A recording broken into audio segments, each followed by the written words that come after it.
Hello, welcome to Middleton Towers, the kind of place where all your teachers live, and welcome to GCSE Media. It is of course a full GCSE with 2 exams and a coursework element, and to start with we'll have a look at the most creative part of the course, the media production. Now, most students like to choose the music video brief, as a music video can be many things, from a film parody to a skate video, as you can see here. However, 2019's video brief was actually for sci-fi, which, as you can imagine, the students had a lot of fun with, and an option for last year was for deodorant adverts. And with adverts being what they are these days, this is something that the students could be creative, inventive with, and have some fun with. I'll put a link to an example of GCSE productions at the end of this video. Now, some students prefer to work with Photoshop and choose the print brief. 2019's print brief was for 3 posters for voluntary organisations, which the students conceptualised and planned. And as you can see here, as well as challenging some stereotypes, the exam board rewards students for being what we call intertextual and to reference and parody existing media texts.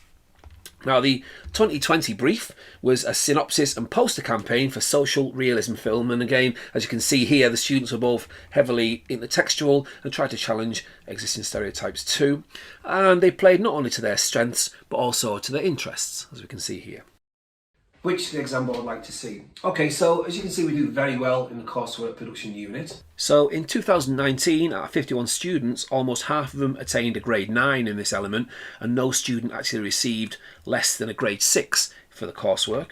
We're very fortunate in that because we have the largest media cohort with the AQA in the country, with 6 media classes, it means that we can generate enough revenue to pay for the equipment and software to allow the students to achieve highly in this part of the course. Also, for the last 4 years, we've been successful in the Bank of England's National Schools Film Competition, the prize money of which creates even more revenue to allow us to buy the equipment to make productions with.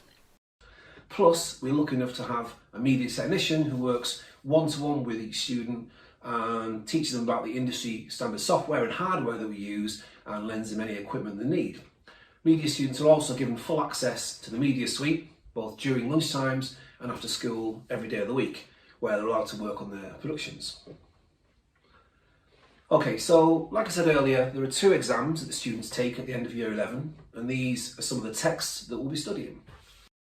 Okay, first of all, video games and Lara Croft, who completely divided critics due to in one respect being represented as an empowered female game avatar, hopefully enticing a female audience to gaming, and of course being criticised for being stereotypical and hypersexualised. We also look at the music industry, comparing One Direction, who are part of the current fad for reality TV shows, with the Arctic Monkeys, who were one of the first bands to take advantage of social media to grow a global fan base and challenge the music industry. We study the film industry too, and how conglomerates like Disney and the Marvel Cinematic Universe currently dominate and saturate the global film industry with tech such as Doctor Strange. We also look at the independent British cinema and directors like Ken Loach and how they survive in this global market, with a close study of the film I, Daniel Blake. And again, we're blessed that we live in an area with so many connections and parents who work within the media, and that we're able to bring Dave Johns, the actor who played Daniel Blake, into school to meet students and discuss the film and how Ken Loach works.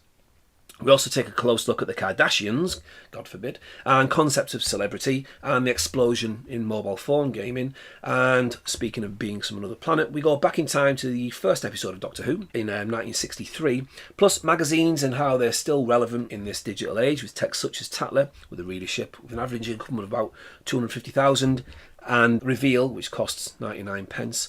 We also look at radio and go way back to 1967, when the BBC finally realised that it needed to embrace the Cultural Revolution and brought a load of pirate radio DJs together and created Radio 1. And if you're as old as I am, you'll recognise some of them chaps. And we'll compare this to where radio is now, with the likes of Julia Adenuga and Apple Beats. And finally, we look at advertising, newspapers, and of course social media. Okay, so what you can see here is students' work, but it's not actually coursework, but creative responses, which is something we like to do. So as well as teaching students how to use Photoshop, we also teach them about the conventions of the magazine industry by designing covers for magazines that they want to read themselves, which, according to Bloom's taxonomy, is the most complex and specific type of learning. And we then ask the students to analyse their own work using the media frameworks, of course, as you can see here. Okay, so results. It was a brand new specification in 2019, but as you can see, we did very well. So the blue lines are us, and the grey lines are the rest of the country. So in 2019, 44% of our students attained grades 7 to 9, while the national average was about 18%. And although the 2020 grades were of course teacher assessed, we did even better that year. So with the creative media sector being the fastest growing sector in the country, especially around this area, an understanding of the media is important. So as well as teaching creative media skills, the course we do is healthily cynical about the media and how it can be used to manipulate people, and that all of it is mediated reality, so none of it's actually real. So I don't live in a stately home, for example. And because of that, the subject contains elements of sociology, psychology, history, and so it ties in well with those subjects. It also helps to develop textual analysis skills in English language and lit. And finally, we pride ourselves on being completely inclusive and able to accommodate students of all abilities, both academic and practical. Besides, as a subject that we don't actually study at Key Stage 3, everybody's a beginner at GCSE level anyway.